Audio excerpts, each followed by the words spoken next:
my God. The play of the day. Runner left side, got it! They're going to play it and play it. This is the play of the day. Check this out. The 1-1. Fly ball right center. Deep. Got a chance! 500! Miguel Cabrera has done it! There have been more than 20,000 players in Major League history.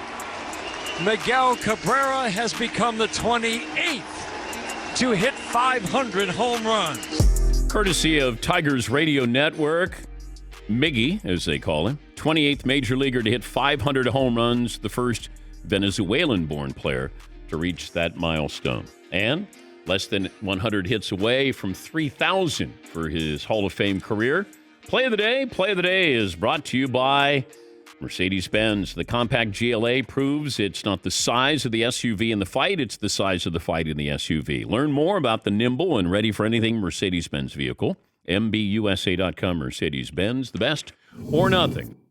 Congrats to Miguel Cabrera, the Tigers slugger, the 28th player in baseball history to hit 500 home runs, closing in on 3,000 as well. 500 home runs doesn't mean what it used to. 3,000 still does. 500 was once a number that elite sluggers reached, and that was your automatic ticket to the Hall of Fame. You got to 500 home runs, didn't matter what else you did in your career. You got to 500 home runs, you're a Hall of Famer.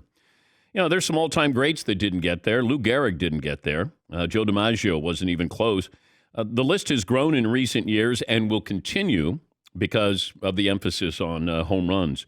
You know, the steroid era sort of marred the, hey, welcome to the 500 Club. 500 Club, but did you have help along the way?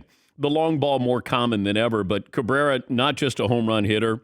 He's 100 hits shy, a little less than 100 hits shy of 3,000. He won a Triple Crown. He won a couple of MVPs. We don't go nuts over 500 home runs, but we will celebrate Miguel Cabrera when he goes into the Hall of Fame here in a few years. And I'm wondering who's next with 500 home runs. I guess Giancarlo Stanton would be one of those guys. He's 31. He's got 332 career home runs. I'm not the biggest Giancarlo Stanton fan.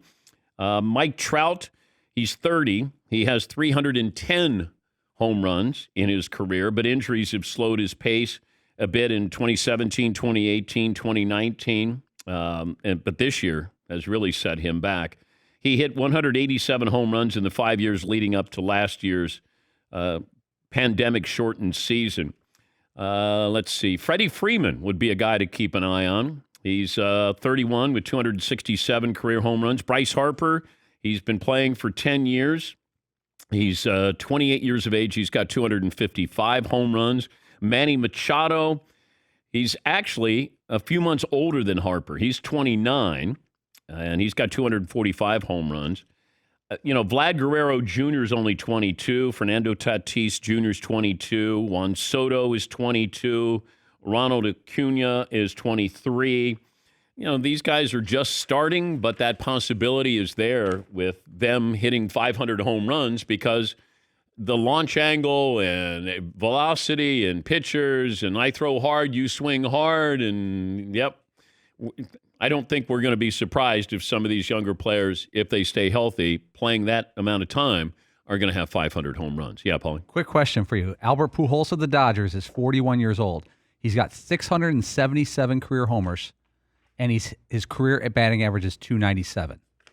Would you, if you were him, you could either be a 300 hitter or have 700 home runs. You could pick one and then tap out. 677 homers, 297 career batting average. He hit 15 homers this year, so he's going to need some work to get to 700 if he plays next year. Yeah, I would probably. Now, I don't know what his thoughts would be, but you want to be viewed as a great hitter, like batting 300 for your career. It would bother me if I ended at 299. Mickey Mantle, I think, ended up at 298, but I'm sure that there are some really good players that might have ended up right in that vicinity there. 700 home runs. Man, that's a big thing. Yeah, there are a lot of guys who entered their career batting over 300. If I'm joining the 700 club, I'd probably go 700. I mean, there's three guys in the 700 club. Bonds, Aaron, Ruth. A-Rod missed it by 4. Yes, Todd. And now more than ever, where people are more interested in home runs and could care less how many times you struck out, even more so to me, it would be a big deal to hit that 700 mark. No one's going to judge you if you struck out like a crazy amount of times to get there. I wonder what Albert Pujols, his career numbers would be if he was starting out in the last 5 years, with the emphasis on home runs, not about batting average. Because when he came up, he was truly a great hitter, not just a power guy. But if he came up and just set his sights on hitting home runs, we'd be talking about him probably approaching 800 home runs, not 700 home runs, because of the emphasis. When you're a great hitter, Bonds was a great hitter.